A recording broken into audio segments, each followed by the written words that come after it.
don't get me wrong, I am one of the persons that love making food for my family to eat. But here what was running through my mind when I was making this coconut bake now.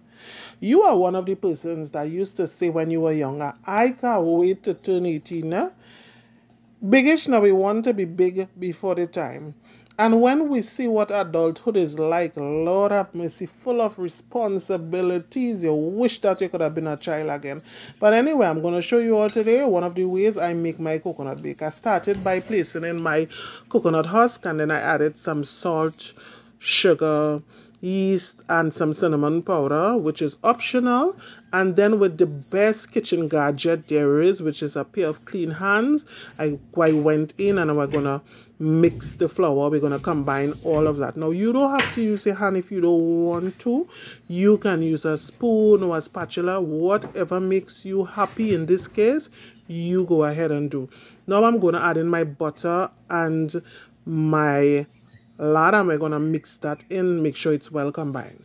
Now I'm going to leave the measurements, everything at the top of the video, so you'll have the measurement and its quantity. Next, I'm going to place in my coconut milk, and I'm using fresh coconut milk.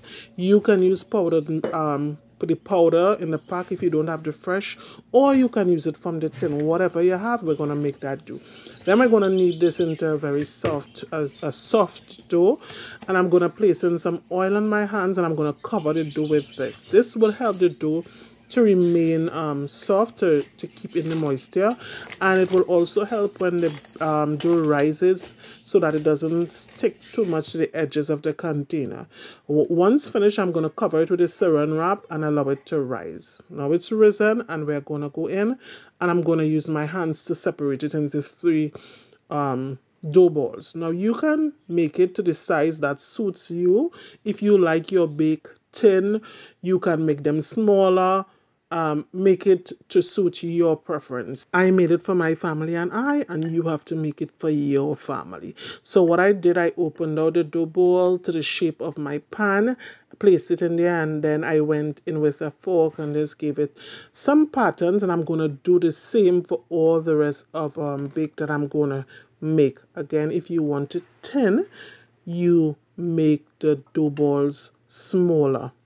And I'm going to place that in my pan, and I'm going to repeat the same process. Once I am finished, I have 3 bakes that I have made. I'm going to allow it to sit for a while. After sitting, this is what it looks like, and it's time to go into my oven. I'm going to place it in at 360 degrees, and I'm going to allow it to cook for about 30 minutes. After it's cooked, this is what it looks like, and I like to go in with some butter at times, like now, and I am going to just glaze the top of it. Now this is optional, but it's what I do. I know you all like to see what the inside of the product look like, so this is just for you who like to see what it's like. My bake is still hot, but I want to get this done for you all to see what it's like. You all can see the texture of it, and it was super duper delicious in that they ate all of this in a day and a half. Now we are having ours with pak choy and some sausage. You can have it with whatever you like. So I hope you enjoyed my video. God bless you. I love you. Bye.